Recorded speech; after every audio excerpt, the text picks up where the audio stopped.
Hello and welcome to today's session.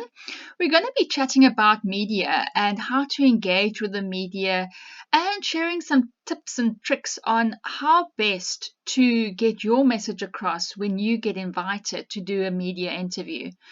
I think very often when people hear that there's a media interview opportunity, they just shut down and then don't want to engage with a journalist. But I think that's a very big opportunity that's missed. I've also picked up in the last week or so with conversations that I've had that many people aren't prepared for the media. They haven't had media training. They're not too sure how to engage with the media. And we're going to go through different scenarios during this video. I'd love also for you to share some of your tips of what you've learned and what you've experienced so that we can all share and learn together. So, to start off with, don't you just love this quote by George Dressel? The human brain starts working the moment you are born and never stops until you stand up to speak in public. But that goes for when you have to do a media interview as well. When you are either called by a journalist or if you have to go into the television studio, it is quite nerve-wracking. But I think being able to deal with your nerves and understand how it all works and to be prepared will definitely help you when you do need to engage with the media. I also love this one by Mark Twain. There are two types of speakers, those who get nervous and those who are liars. So, as one of the key things when it comes to the media is fail to prepare, prepare to fail. And one of the key things that before engaging with the media right at the beginning is to have a plan in place, have a communications plan and strategy, have a communications policy in place so that you know exactly what needs to be said, how it needs to be said, the channels of communication to follow. That's really, really key. You don't want to only start meeting the journalists and media when there's a crisis or to start putting up a strategy and a plan in place, falling all over the place to see who's going to be speaking to a journalist when there's a crisis. Plan for managing the media. You also don't want the newest person, a receptionist, a temp, somebody that's helping out for the day, to speak on behalf of your organization. So make sure that you do have a policy in place when it comes to your communication, when it comes to your media. And make sure everybody in your organization is familiar with this policy as well. Invest in media training. So it's wonderful that you are joining this session, and it's definitely a step in the right direction. But it is highly, highly recommended that the board, the executives, the leadership, in fact, everybody in your organization has some kind of media training so that the spokesperson is confident when it comes to speaking to the media, as well as in case that spokesperson or the leader isn't available for whatever reason, that the next person in line is aware of the fact that they are in line and knows how to deal with a specific journalist question or media interview request that comes their way. And as I mentioned earlier, it's important for the whole company to understand what the strategy, what the plan, what the protocol is, so that you don't have the whole organization speaking on behalf of the organization to the media. You want to have a unified voice. You want to be prepared for the media interviews, and you want to make sure that you maximize every single media opportunity. So investing in media training would really be a very wise decision, because during that session, very often, and the organizations and companies that provide the media training have a practical session where they actually bring in a camera and they put you through through different interview scenarios, difficult ones, easy ones, keep you on your toes, because you actually never know what type of questions you are going to get during an interview. So it is best to have a role play and then to actually watch yourself on the camera So what they'll do is they'll record the interview and then play it back. And you might actually pick up some cues that you didn't realize that you did, or nervous twitches, so that you are aware and that you make the mistakes during the training. So that you also have a professional to guide you through the interview so that you make the mistakes during the training instead of a live interview. And then practicing. That's really, really key as well. If you do know that you are going to have a media interview, make sure that you jot down the key messages that you want to get through that interview, that you do touch on the key aspects of what to communicate. The journalist might not be asking you those specific questions, but it is a good idea to practice in front of the mirror. It's a good idea to practice in front of your family, because they're going to be really honest with you in terms of whether or not you're getting your message across. And also, just before I forget, what's really important, what a journalist once shared with me, is do the mum test. So if you are preparing your questions, if you were to explain a specific concept to your mum, would she understand it? So make sure that you are explaining it in a way that other people would be able to understand the concepts. So having a look, what makes the news? Because I think very often when companies want to invest in a PR agency, in some media liaison, what media cover and what the company would like the media to cover are quite different. We've seen so many times over the years, we've managed the media for many companies. When a company moves, they think that's big news, which it is in the life of the company, but the news really don't care about that. There's different angles and things to look at, and I think understanding this will also guide you in terms of what will make the news, what will help you to get coverage, but also to be aware of what not to do. So celebrities, they get a lot of media coverage, as we know. The human element, this is a very key one, but it's also important to use it very well. You don't want to focus on the human element, the social work that you do just to get media for it. It has to be done in the right, sensitive, empathetic way.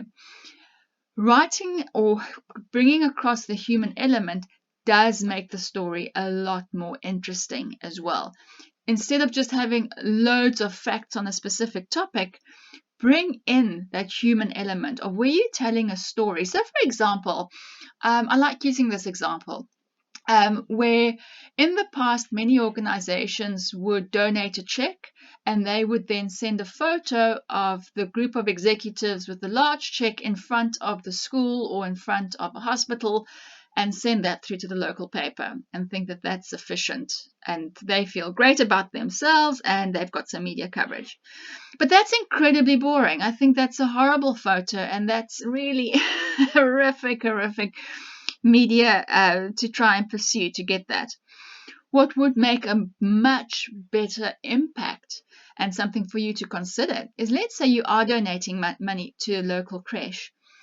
How about profiling the principal, or speaking to a teacher that's been there for a number of years? Or if it's at a hospital, speaking in the life of the nurse, how is this money going to be impacting the ward, how's it impacting the life? That's a lot more interesting. And through that story, you actually might get more people to sponsor or donate or invest in that specific project. So to be careful how you relate that human element story. Then, what else makes news? Management challenges. I mean, corruption. We've all seen that. We see that often, but that's going to get you media. So what's important is don't lie. Tell the truth. The more you lie, the more media coverage you are going to get, and the wrong type of media coverage you're going to be getting. So trends and statistics are also a good way to get some media coverage. But what's important is make sure that they are statistically correct, that it's fact checked. There's so much fake news out there. But what's also important with trends and statistics is don't give too many stats and too many statistics, because that can get incredibly boring and people are just going to zone out. They're not going to finish reading the article. They're not going to listen to the interview. But look at three, maybe one really massive statistic, but then also put it into context. If you're speaking about a ton of something, a ton seems quite obscure, but if you're saying the size of a small vehicle, people can put that into a picture. So keep that in mind. Exclusives. So if there's something specifically happening with in your organization, it's very unlikely that if you give a company or a media house exclusivity to a story, they will run with it. It's more likely that they will run with that specific story. Scandal. People love reading about a scandal. You don't want to be on the wrong side of that scandal, so just keep in mind that that is what makes the news. Obviously, disasters. Currently, we're seeing the massive disaster that COVID-19 is having globally. The pandemic is something that we never imagined to reach the magnitude it has. And that is obviously getting a lot of media coverage at the moment. And I think that's also why I've been having so many conversations lately around crisis and media, because there's this massive attention on it at the moment. And then photographs. I do want to actually spend a little bit of time on photographs and the importance of taking good photos. Especially when it's for online, for print, obviously, having a good photo is so important. As they say, a photo it just tells the story. It is so important to have a good camera, but I think we're fortunate in this day and age. Most of our phones can actually take good camera, very good cameras on them to take good photos. And to make sure when you send through a photo to a journalist that it is at least a meg big, because otherwise it prints pixelated, it doesn't print very well. And it tells a story. Make sure that your photos tell a story. So, for example, this was the same event, and it was a tree planting event.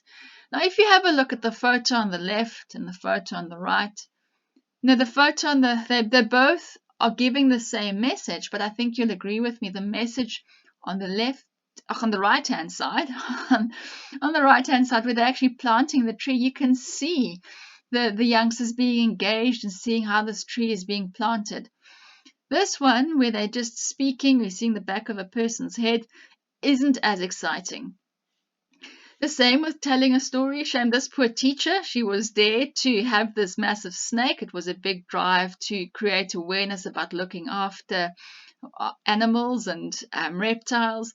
And taking a good photo, shame, there was so much fear with this poor teacher, but it got printed in the local paper.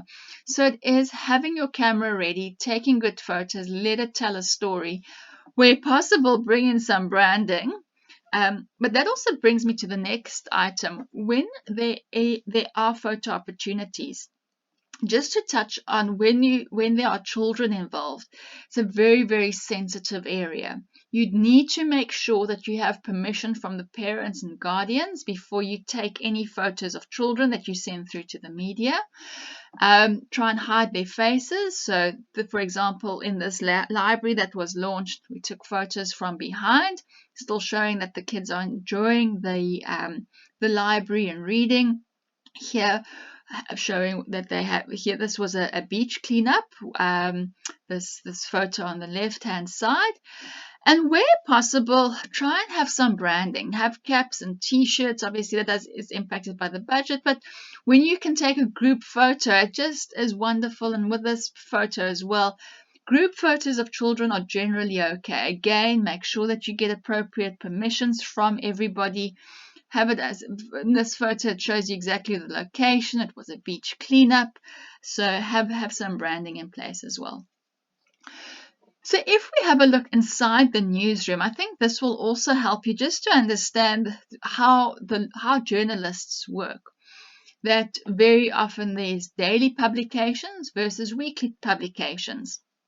And journalists will most times have pitch meetings in the mornings where they need to pitch different stories to their editors, and their editors need to buy in to these specific stories. So, for example, Sunday papers come out obviously on a Sunday, but then it's very unlikely that you'll find a journalist in a weekend journalist in on a Monday morning. So it wouldn't help to send through a story on a Monday morning to weekend papers. You would send it later in the week when you pitch it to them.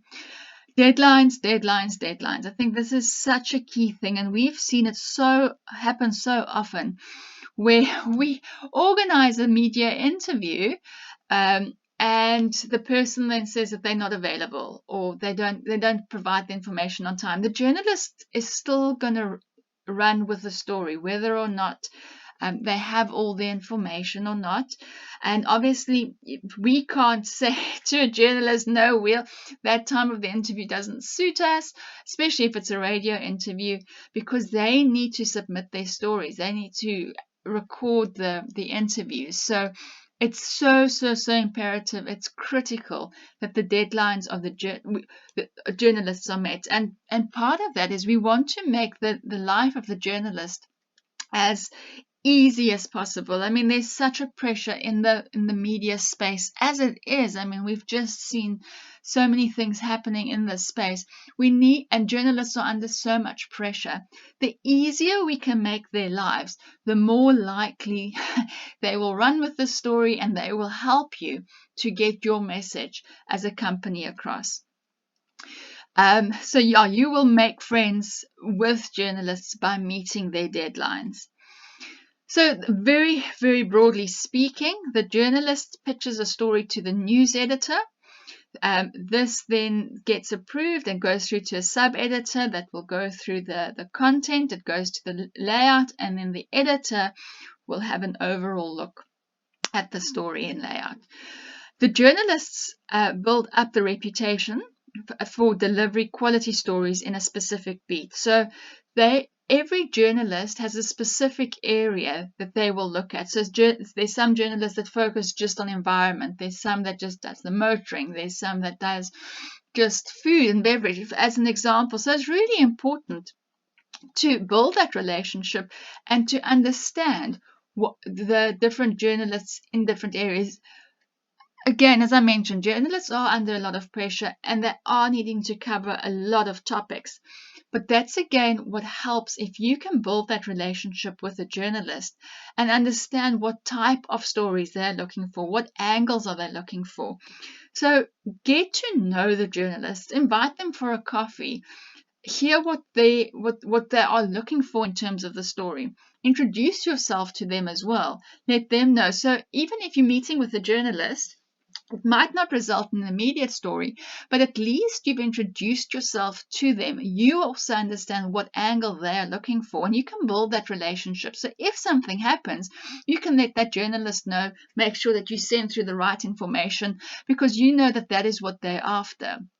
So it's all about relationship building. It's really tricky, and you can't really start building a relationship during a crisis.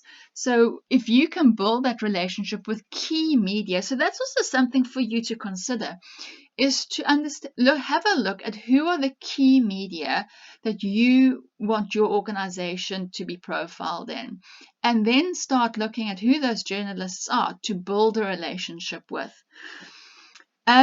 Understand how it works inside the media. So we've just had a very brief touch on that, but it is important to, as you build that relationship with the journalist, to understand what their requirements are, their deadlines, what angles they're looking for. Make sure that they have your contact details and have their contact details as well. So when they phone you, then at least you know that you can say, "Hi, Bob," and you know that which publication they're phoning from. And that's part of building that relationship. If you have a story, then you let Bob know as well. So having their contact information, making sure they have your contact information, and only sending relevant releases to them. There's a wonderful saying in the PR industry, a spray and pray approach, and that's awful. You don't want to have a media release that you've spent a lot of time on and just sending that to everyone on your mailing list, spraying and then praying somebody will pick it up.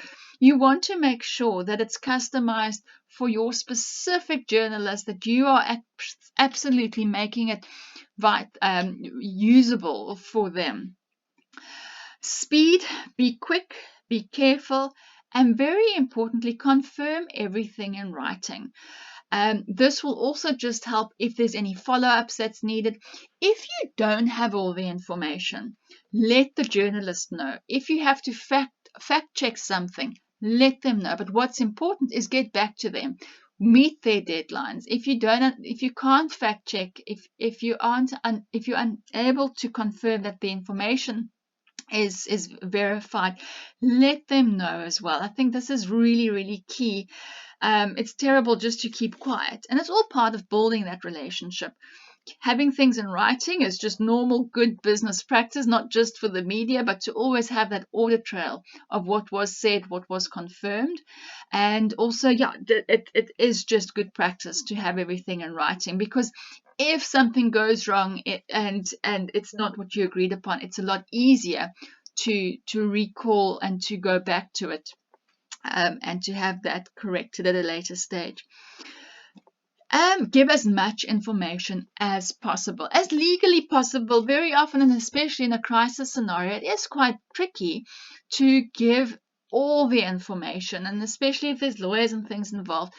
But if a situation is under investigation, say so. Say we are currently investigating, and as soon as more information is available, we will let you know, because at least that is telling what is being done at the moment. There is no such thing as off the record, because if you think of it, how many press releases there are that land on a journalist's in a journalist's inbox on a daily basis. All the interviews that they have, all the people that they're engaging with, the information they have to deal with. If you tell somebody it's off the record, I mean, if you just think about yourself, if somebody's told you something 3 weeks or 3 months ago, are you going to remember whether it was on the record, off the record? If you don't want it out in the public space, don't share it. I think that's just the easiest advice. There is no such thing as off the record. So don't do anything off the record. And no comment is a comment. If you're going to say no comment, then everybody reading that no comment is going to fill that gap. We're going to fill that no comment gap with their own comment. So rather say you're busy investigating. Give the information that you are able to give. Once you have more information, make sure that you share it as well. But to say no comment is absolutely just opening yourself up and for so much reputational risk and damage. I want to touch on press releases as well, because this is something which I think is important to understand when it comes to how to write a press release. And often with releases and feedback that we've gotten over the years, and people that's new to the media side of things, it does help to understand how a press release works. I think very often people are very good at English when they go have English as a subject at school, and when you're told to write an article or a story, you have a very clear start, middle, and ending. And very often with the story that you tell, you end on a big bang as an ending. But that all turns on its head when you write a press release. You have to have a punchy headline that's going to grab the attention, first of all, of the journalist as well as the reader.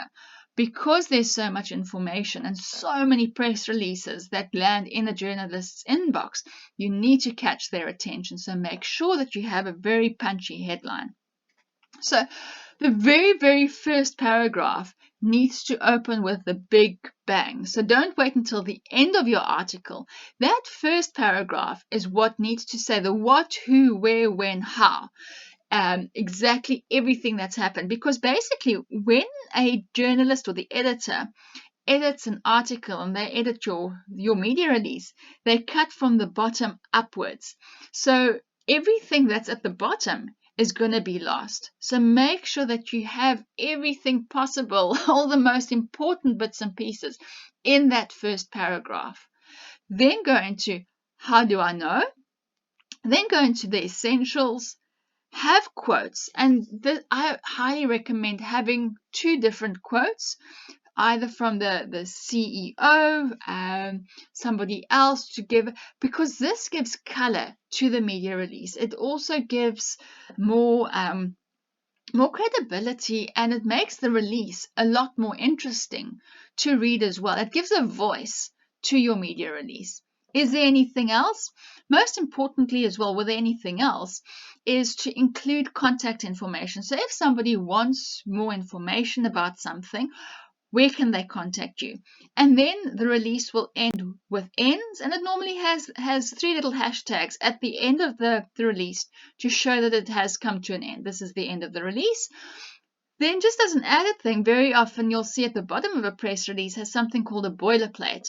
And this boilerplate just provides more generic overview and information about the organization, where it comes from, what are their vision, their values, what it stands for, and anything else in case the journalist just wants a little bit more background information of this organization. So contact information, any notes to the editor would then also appear at the end.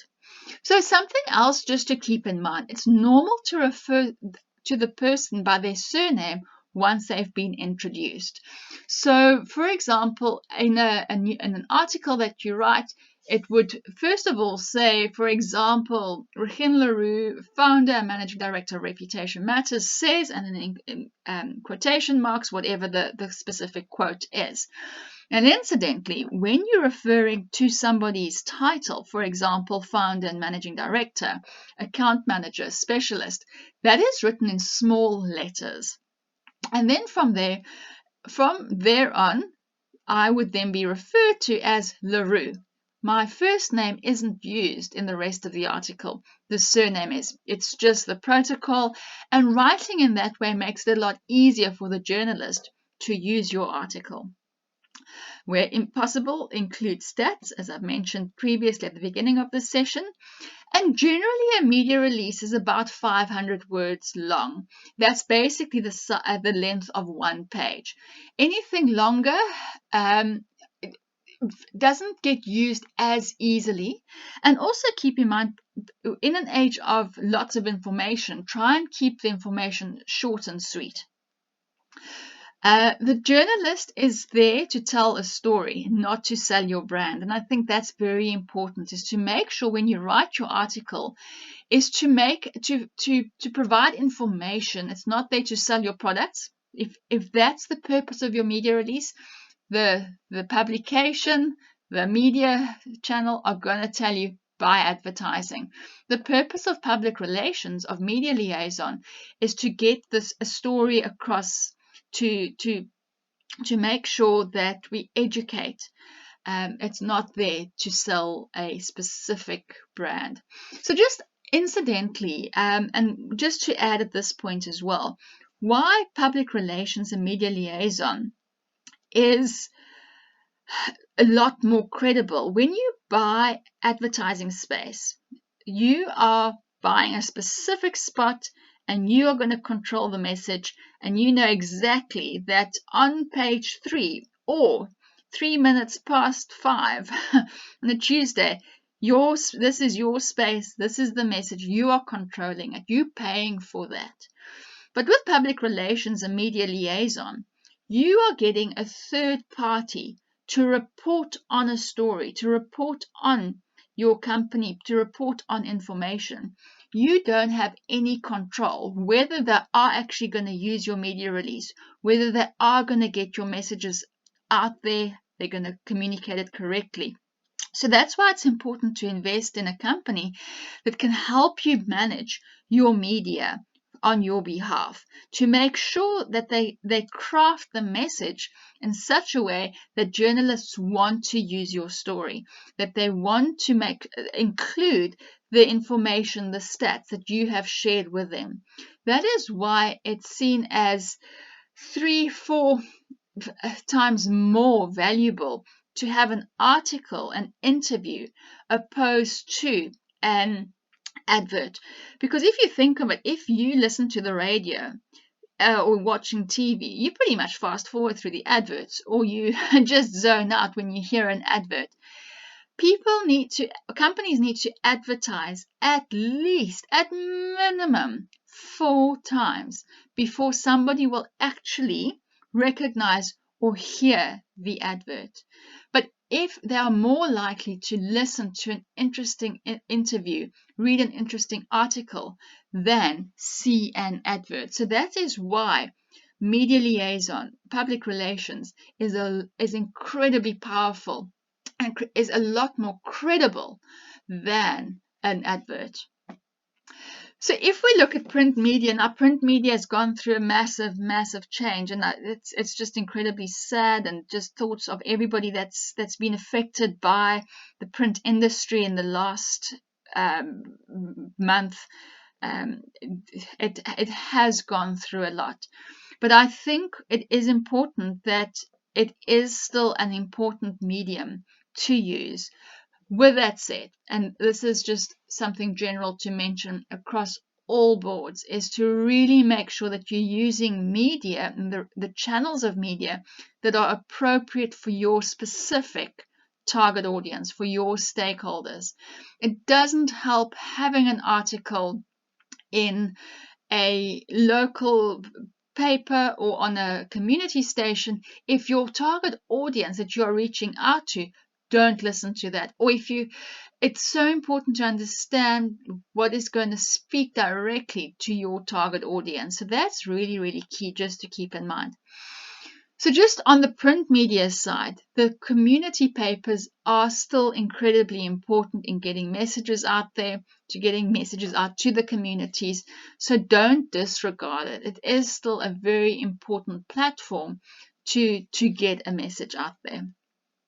I want to touch on social media as well. Now, this in itself can take quite a lot, it would take a session on its own. But I think what's really, really important with the social media side of things is, would you let your newly graduated family member represent your brand in front of this group?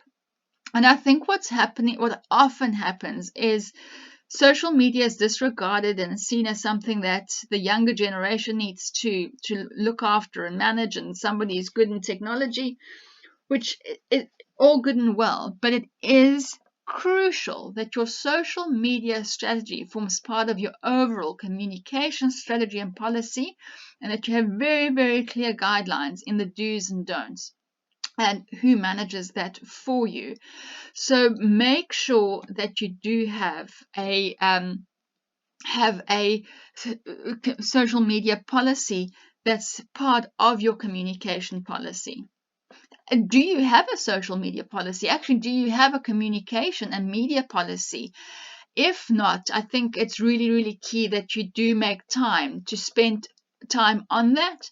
We at Reputation Matters can happily help you, guide you on that. If you need some tips, if you need somebody to help you where to start, how to put that together, it is absolutely crucial just to know exactly who you're communicating, what are you communicating, what's the key messages, which channel should you be using, what are the do's and don'ts, and make sure that every time you communicate, it represents your organization in the best possible way.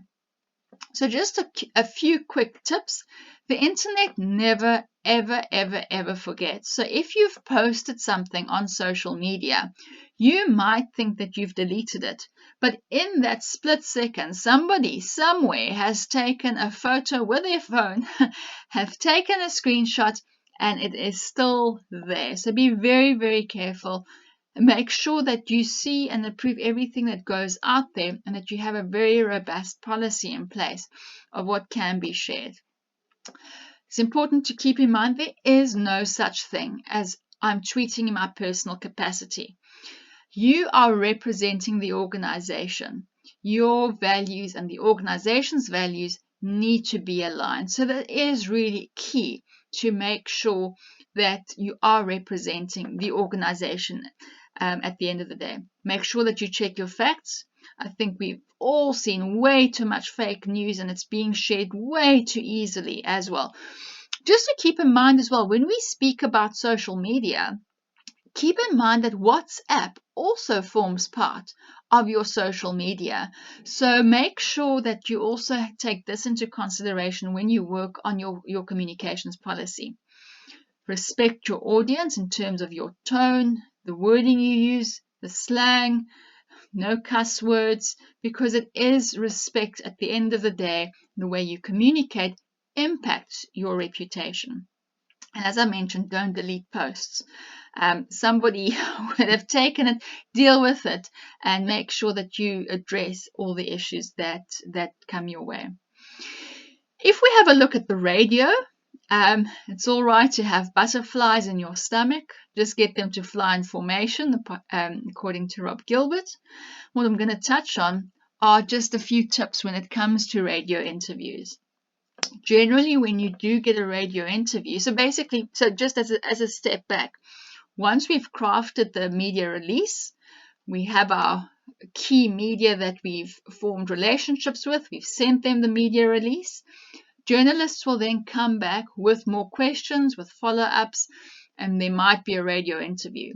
Generally, if you send out a media release, anticipate that there will be media interview requests, media questions. So make sure that you don't send a media release out and then go on a holiday and not available on your mobile phone, or the second in charge isn't aware that there's a media release that's gone out and not available for media interviews.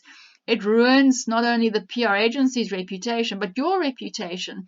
And the journalist is going to be very reluctant to interview you in the future when they see a media release coming from you, when they know the last time they received a media release, they wanted to interview you and you weren't available. So it is really key to be available for any media interview and questions that do come from that. So radio interviews, generally they happen on the same day. Normally they're about 5 to 7 minutes long. So anticipate this. If you're going to be sending out a media release, practice sound bites of 5 to 7 minutes long. Make notes, make keynotes. Generally they're telephonic. And especially at the moment, during a lockdown situation that we have, they are going to be telephonic, they are going to be via Zoom or MS Teams. So make sure that it is a landline or that you have a good signal as well. Speak in sound bites. So make sure that you keep to the point. Make sure that you have 3 or 4 key messages that you want to bring across. And make sure that part of those key messages is to bring in contact information. I don't know if you've all had that before, where you've listened to the most incredible radio interview. The person speaks so well. It's such an interesting story. And whoops, the interview ends and you don't know who's just had that interview. You're not sure which company it is, and it's going to be quite difficult to try and Google somebody that you don't know who that was with. So bring in your company's details subtly, because again, as I mentioned earlier, it's not about a branding exercise, but it does help to bring in contact information so that somebody can contact you for more information to discuss the specific issue further. And then, as I mentioned, no more than 2 to 3 points, because otherwise it's going to just be information overload and people aren't going to remember all of the things. So to make sure that one of those 3 points are your contact details. So when you conduct an interview, find a quiet room, especially now being in lockdown, being at home. It's a little bit trickier because everybody's at home and the neighbors do have noisy kids. So find a quiet room, make sure that the washing machine's off, make sure the dog's happy, make sure that the ambiance in the background is silent. Turn off your technology, because if you're doing an interview either via your computer, you don't want your cell phone to be ringing, or you don't want your emails to be popping up and WhatsApp messages to be coming through. Landline is generally best, but we are also seeing more and more cell phone interviews being done. Practice out loud, and especially if it's a morning interview, because this is quite interesting. You don't want to get a fright from your own voice. I think often when you start talking and you think, oh my goodness, is this what I sound like? If you've practiced out loudly beforehand, it does really, really help. Just loosens the voice cords a little bit, and have a glass of water close at hand as well. Write down your key points. And just out of interest, so this is what a sound bite looks like. And the more you practice how to speak in sound bites, there isn't room for manipulating what you are saying. So speak short and sweet in sound bites. Here's a lovely quote: "The media works in sound bites. They can make you look like a genius or stupid." If we take a look at television, so getting ready, again, mentioned it previously, but I can't reiterate it enough. Know the media policy. Who is to conduct the television interview? What are the key messages to say before confirming the key messages? Making sure that there is a spokesperson, is it the CEO, that they've fully briefed in terms of what channel is it going to be on, when is it going to be on, who is the audience, just having some context of what this interview is about. Confirming the key messages. Is it going to be in studio, in your office, in field? Because this is definitely going to help to prepare for the interview as well. If it is in studio, so very often interviews might take place at the room, in the newsroom.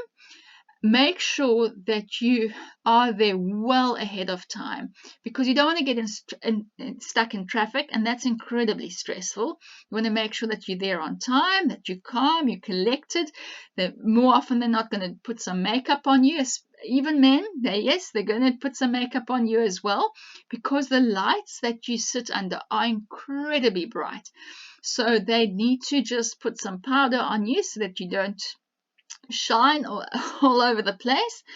Also, just make sure that your hair's neat. So, and when you are there, then you're also a lot more relaxed. You're not going to feel like you're going to race in there and all out of breath. If it's in the office as well, make sure that your office is tidy and clean, and that everybody knows that there's an interview that won't interrupt you. And if it's in field as well, I think what's also important is if you Google an interview by Sarah Palin, venue fail, is just have a look what's happening behind you before you conduct an interview, because it's important that people focus on you when you're conducting the interview, not what's happening behind you. Again, understand the journalist and the program so that you can prepare what the angle is. If it's a business-related interview, then you know how you're going to dress and speak and what the key messages are. If it's a youth-orientated program, your messages are going to be according to that. So make sure that you do understand the audience and the journalist and what the program is about. You have the right to ask for questions in the angle before the time. Whether or not the journalist sends it through, they don't always do, but it does help. And you can ask and you can prepare just to know the angle as well, to help prepare yourself for it. Don't leave yourself open to be misquoted, so that's why it's important to confirm your key messages before the time. Steer away from technical jargon, but if there are specific acronyms, if there's specific jargon in the industry, make sure that you explain it, but explain it in an easy way that everybody will understand what you're speaking about. If you're sitting at a desk, lean forward, don't lean back in your chair. When you are in studio, look at the interviewer, not the camera. You don't worry about the camera, you don't worry about the lights, you don't worry about the sound people.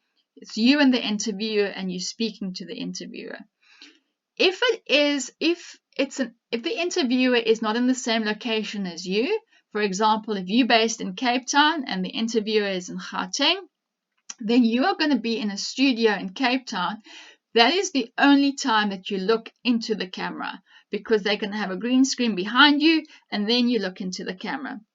All other times you ignore that camera and you just speak to the interview, whether it's on site, in field, in the office, in studio. It's just you and the interview. You don't worry about the camera. Answer the question. So answer the question and then bring in your key messages as and where possible.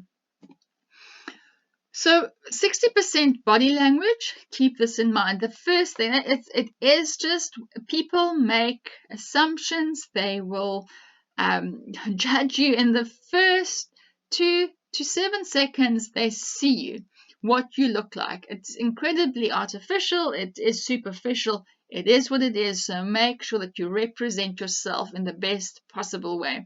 Brush your hair, iron your shirt. Body language, make sure that you don't have nervous tics. If you do, practice how to not get caught up in the body language tics that you have. Body language as well, be mindful not to use your hands too much. Don't scratch, don't ride on your chair. 30% your voice, what you sound like. Are you very high pitched, or you speak very the low voice? Do you speak very fast? Do you speak very slow? So be mindful of that. Do you speak clearly? Do you mumble? 10% is the content, is what you're actually saying. So be very mindful. What do you look like? Your voice, and then your words. More often than not, we all speak way too fast. Slow down. Use pauses. This is going to make people listen to what you have to say, but practice that. So I've included this in terms of carte blanche. So for those not familiar with carte blanche, it's an actual a reality television program that's been going for many years, uncovering all the scandals in our country. So basically, if they come knocking at your door for an interview, you know that you have done something dodgy, you've done something which has caused them to be there. And just out of interest, if they come knocking at your door, would you know what to do? So when they are knocking at your door, you know that they have already tried to reach you via email. They've tried to reach you via telephonic means. So knocking on your door is the next step. So it's not a lack of trying to track you down. So if you are dodging them, they will find you. So if they do come knocking, invite them in, answer their questions. So you don't want to get to a stage where they actually come knocking at your door. You will know what their interview is about. So that's also why it's important to have media training, to understand exactly what do you do in the scenario when you have a TV crew knocking at your door wanting information. So here's just a couple of examples. So in studio is what I was referring to earlier, as this specific photo where you would be inside the studio. There's very bright lights, there's lots of cameras, there's cameramen, there's people that's going to look at your makeup. There's something called a green room where you will be sitting and waiting to be called to conduct the interview. And when it's your turn, they will also mic you up. So basically, they'll put a microphone on you. I know I'll get to this later, but just before I forget about it, what's incredibly important, ladies, and I've done this personally a couple of times, so learn from my mistakes. Avoid wearing a dress. A skirt is fine because they can actually clip the microphone onto your skirt or your trousers, but it's quite difficult to find the spot where they can clip the microphone onto if you're wearing a dress. So rather wear a suit or a skirt and a jacket when you do go in there. When it's in field, it could be outside, make sure that there's some branding. Again, check behind you to see what's happening behind you and speak to the interviewer, not to the camera. So this is what I was referring to earlier. If somebody's in Cape Town and the interviewer is in a different location, you're going to be in studio, and that's the only time that you actually do look into the camera. And then I think you're all familiar with the BBC interview where this gentleman's kids came into the room. So yeah, if you haven't seen it, do yourselves a favor. It's a very sweet video to make sure that the household has been briefed that you are doing an interview and that it allows you to just focus on the interview. Keep in mind the interview is not over until you are home. There's again loads of examples where somebody didn't realize that they were still mic'd up and they've gone to the loo, or they've made inappropriate comments after the interview. That make sure once you are home, then you can speak your mind. But the interview is not over until you are home. So just a couple of tips of what to wear. Appropriate dress code for the program. So if it's a youth program, you're going to steer away from something incredibly formal. Normally, broadcast TV prefer you not to wear something branded, but if there's a small brand, I think it's okay. Get a permission before the time, but make sure that it's appropriate for the program. You're also not going to be too relaxed and informal if it's a business related show. Don't experiment with new styles. If you are uncomfortable, it's going to come across. Wear comfortable shoes. There's nothing worse than wearing uncomfortable shoes. Ladies avoid dresses. I've mentioned that already. Don't wear sunglasses unless you have an eye impairment. Obviously, wear it then.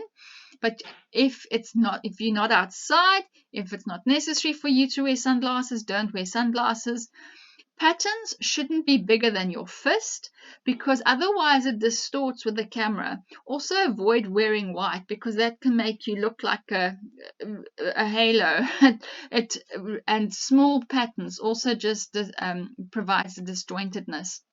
Neutral colors are best. Black, navy, neutral, darker colors. That just works a lot better. And then avoid being cluttered as well. Not too many bangles, and just on the side of being slightly more conservative. Again, depends on the program. It depends on the style of the program. To be prepared is half the victory. And just to end off with, I love this quote from Warren Buffett. We must continue to measure every act against not only what is legal, but also what we would be happy to have written about on the front page of a national newspaper in an article written by an unfriendly but intelligent reporter. With that, I thank you for your time. If you want more information on how to manage the media, any guidance on press releases, if you need somebody to manage the media on your behalf, please get into contact. Here's our contact information. Pop me an email on info@reputationmatters.co.za. Our website is reputationmatters.co.za. Find us on Twitter @reputationiskey and Facebook, Your Reputation Matters. Please pop us a comment at the bottom of this video. Would love to hear from you. Please share your tips. Would love to get more insights from you. And thank you so much for your time. Bye-bye.